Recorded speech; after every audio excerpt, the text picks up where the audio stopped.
It went from zero to hero like that, and I never understood it. You know, certain people got really, really pissed. Yeah. It felt almost predetermined, like they were setting them up.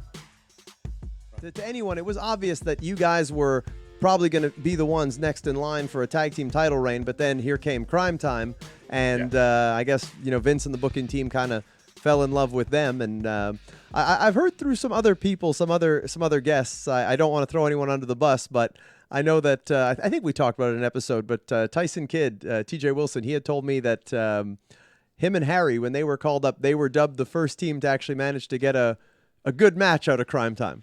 So, I mean, were they difficult to work with? No, not at all, man. Not at all. But they were. How would I say it?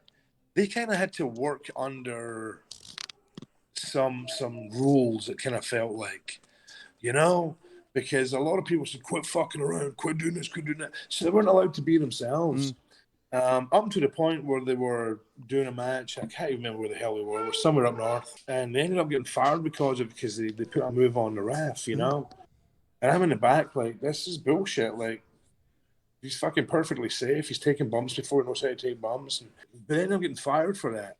And when they came back, it felt, when I watched their work, it's like they were walking on eggshells a lot of the time, But then when you people like, TJ and Harry, guys that are very well respected in their business, as you know, they give all the trust to those guys, and Cryme Tyme were able to do what they want, and they did. They had actually a very good match, just because they were able to be themselves, both TJ, Harry, and Jay and Shad.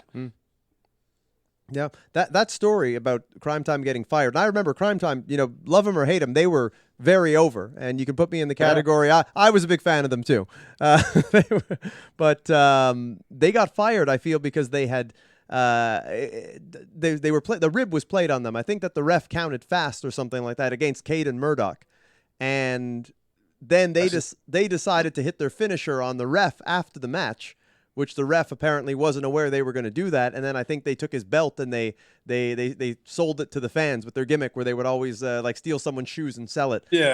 But I think it started with a rib by Cade and Murdoch and the ref on them, and then they did that in retaliation. Unfortunately, they got fired. I was under the impression that they were going to win that match. I'm almost certain it was on the board that way, and it's how I remember it anyways. And then when it went down, it seemed really kind of fucked up, actually, because it seemed like immediate escalation.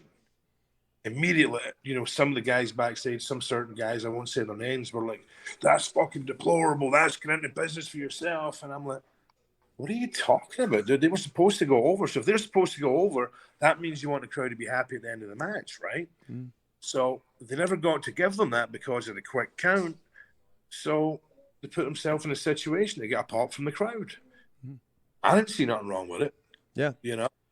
But it really did. It went from zero to hero like that. And I never understood it. Certain people got really, really pissed. And I'm like, we don't even know what's going on yet. Why are you getting so angry? Yeah, because I remember reading about that, and if those details are true, it sounds like it was Cade and Murdoch and the ref that kind of went into business for themselves, changing up the finish. Exactly. And then they retaliated, and unfortunately, they ended up taking the heat and losing their jobs because of that. Well, the reason they lost their jobs, and this is part of the reason why I loved Chad as much as I did. Cena wanted me to apologize. He's like, "You go there, you fucking apologize to everybody and blah, blah, blah." And Chad's like, "I'm not apologizing to anybody. I didn't do anything wrong." And Cena, again, he kept saying, "I want you to go apologize. You gotta go."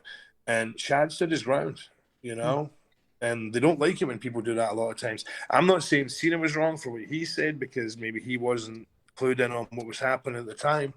But I agreed with Shad. I'm like, you get nothing to apologize about. And then they walked into the locker room the next night for Raw, and shook everybody's hands, including Cena's and everything else, and said, "We'll work with you again," and left. And that was heartbreaking for me, because these were friends that I had from OVW, and they'd done the dirty on the Spirit Squad not long before, when they disrespected, being shipped back to OVW. Like, that was just a shot at OVW and those guys. And I thought, this is getting a little bit fucking wild here. This is getting strange. Yeah, yeah, definitely.